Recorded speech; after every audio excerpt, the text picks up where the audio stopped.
Hello viewers, welcome back to my channel. ಬೇಳೆ ಚಟ್ನಿ ಪುಡಿನ ಯಾವ ರೀತಿಯಾಗಿ ಮಾಡೋದು ಅಂತ ನೋಡೋಣ. ನೀವಿನ್ನೂ ನಮ್ಮ ಚಾನಲ್ಗೆ ಸಬ್ಸ್ಕ್ರೈಬ್ ಆಗಿಲ್ಲ ಅಂದರೆ ದಯವಿಟ್ಟು ಸಬ್ಸ್ಕ್ರೈಬ್ ಆಗಿ. ವಿಡಿಯೋ ಇಷ್ಟ ಆದಲ್ಲಿ ದಯವಿಟ್ಟು ಲೈಕ್ ಮಾಡಿ. ನಿಮ್ಮ ಅನಿಸಿಕೆ ಅಭಿಪ್ರಾಯಗಳನ್ನ ನಮಗೆ ಕಾಮೆಂಟ್ ಮೂಲಕ ತಿಳಿಸಿ. ಮೊದಲಿಗೆ ಸುಮಾರಾಗಿ ಒಂದು ಅರ್ಧ ಕಪ್ಪಿನಷ್ಟು ಕಡಲೆಬೇಳೆನ ಡ್ರೈ ರೋಸ್ಟ್ ಮಾಡ್ಕೊತಾ ಇದ್ದೀನಿ. ಮೀಡಿಯಂ ಫ್ಲೇಮಲ್ಲಿ ಇದನ್ನು 8 ರಿಂದ 10 ನಿಮಿಷಗಳ ಕಾಲ ಡ್ರೈ ರೋಸ್ಟ್ ಮಾಡ್ಕೋಬೇಕಾಗುತ್ತೆ. ಈ ಥರ ಹೊಂಬಣ್ಣ ಬಂದಮೇಲೆ ಇದನ್ನು ಒಂದು ಬೌಲ್ಗೆ ಟ್ರಾನ್ಸ್ಫರ್ ಮಾಡ್ಕೊತಾ ಇದ್ದೀನಿ. ಹಾಗೆ ನಾನಿಲ್ಲಿ 1/4 ಕಪ್ಪಿನಷ್ಟು ಉದ್ದಿನಬೇಳೆನ ತೊಗೊತಾ ಇದ್ದೀನಿ. ಇದನ್ನು ಸಹ ಒಂದು 5 ರಿಂದ 8 ನಿಮಿಷಗಳ ಕಾಲ ಡ್ರೈ ರೋಸ್ಟ್ ಮಾಡ್ಕೋಬೇಕಾಗತ್ತೆ. ಉದ್ದಿನಬೇಳೆ ಹೊಂಬಣ್ಣಕ್ಕೆ ಬಂದಮೇಲೆ ಇದನ್ನು ಪಕ್ಕಕ್ಕೆ ತೆಗೆದಿಟ್ಕೊಂಬಿಡೋಣ.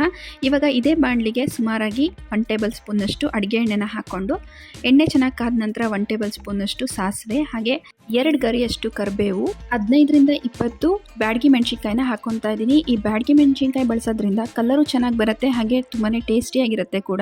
2 ರಿಂದ 3 ನಿಮಿಷ ರೋಸ್ಟ್ ಮಾಡಿದ ನಂತರ ಸ್ಟವ್ನ ಆಫ್ ಮಾಡಿಕೊಂಡು ಇದಕ್ಕೆ ಅರ್ಧ ಕಪ್ಪಿನಷ್ಟು ಕೊಬ್ಬರಿನ ಸೇರಿಸ್ಕೊತಾ ಇದ್ದೀನಿ. ಈ ಬಾಣಲಿ ಹೀಟಲ್ಲೇ ಕೊಬ್ಬರಿ ಬೆಚ್ಚಗಾದರೆ ಸಾಕು. ಇದನ್ನು ಇವಾಗ ನಾವು ಆಲ್ರೆಡಿ ಹುರಿದಿಟ್ಕೊಂಡಿದ್ವಲ್ಲ ಕಡಲೆಬೇಳೆ ಉದ್ದಿನಬೇಳೆ, ಅದಕ್ಕೆ ಚೆನ್ನಾಗಿ ಮಿಕ್ಸ್ ಮಾಡ್ಕೊಂಬಿಡೋಣ. ನಂತರ ಇದನ್ನು ಕಂಪ್ಲೀಟಾಗಿ ತಣ್ಣಗಾಗಲಿಕ್ಕೆ ಬಿಡಬೇಕಾಗತ್ತೆ. ಕಂಪ್ಲೀಟಾಗಿ ತಣ್ಣಗಾಗಬೇಕು. ತಣ್ಣಗಾದ್ಮೇಲೆ ನೀವು ಮಿಕ್ಸಿ ಜಾರಿಗೆ ಹಾಕ್ಕೊಂಡು ಇದನ್ನು ಪುಡಿ ಮಾಡ್ಕೋಬೇಕಾಗತ್ತೆ. ಸೊ ಇದು ಕಂಪ್ಲೀಟಾಗಿ ತಣ್ಣಗಾಗಿದೆ. ಇದನ್ನು ಇವಾಗ ಬ್ಯಾಚ್ ವೈಸಲ್ಲಿ ನಾವು ಮಿಕ್ಸಿಗೆ ಹಾಕ್ಕೊಂಡು ತರಿಯಾಗಿ ಪೌಡರ್ ಮಾಡ್ಕೋಬೇಕಾಗತ್ತೆ.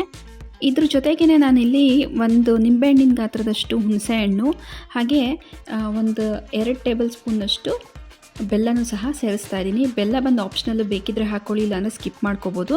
ಹಾಗೆ ರುಚಿಗೆ ತಕ್ಕಷ್ಟು ಉಪ್ಪು, ಇಂಗು ಸಹ ಈ ಸ್ಟೇಜಲ್ಲಿ ನಾನು ಆ್ಯಡ್ ಮಾಡ್ಕೊತಾ ಇದ್ದೀನಿ. ಚೆನ್ನಾಗಿರುತ್ತೆ ಹಿಂಗೆ ಆ್ಯಡ್ ಮಾಡೋದ್ರಿಂದ. ಎಲ್ಲ ರಫಾಗಿ ಈ ರೀತಿ ಪುಡಿ ಮಾಡಿಕೊಂಡ್ರೆ ನಮಗೆ ಬೇಳೆ ಚಟ್ನಿ ಪುಡಿ ರೆಡಿ ಆಗುತ್ತೆ. ನೋಡಿದ್ರಲ್ಲ ಎಷ್ಟು ಸುಲಭವಾಗಿ ಬೇಳೆ ಚಟ್ನಿ ಪುಡಿ ಮಾಡೋದು ಅಂತ. ನಿಮ್ಮ ಮನೆಗಳಲ್ಲೂ ಟ್ರೈ ಮಾಡಿ ಹೇಗೆ ಬಂತು ಅಂತ ನಮಗೆ ಕಾಮೆಂಟ್ ಮೂಲಕ ತಿಳಿಸಿ. ಮತ್ತೊಂದು ರೆಸಿಪಿ ಜೊತೆ ನಾನು ನಿಮ್ಮನ್ನ ಮತ್ತೆ ಭೇಟಿ ಆಗ್ತೀನಿ. ಅಂಟಿಲ್ ದೆನ್ ಟೇಕ್ ಕೇರ್, ಬಾಯ್.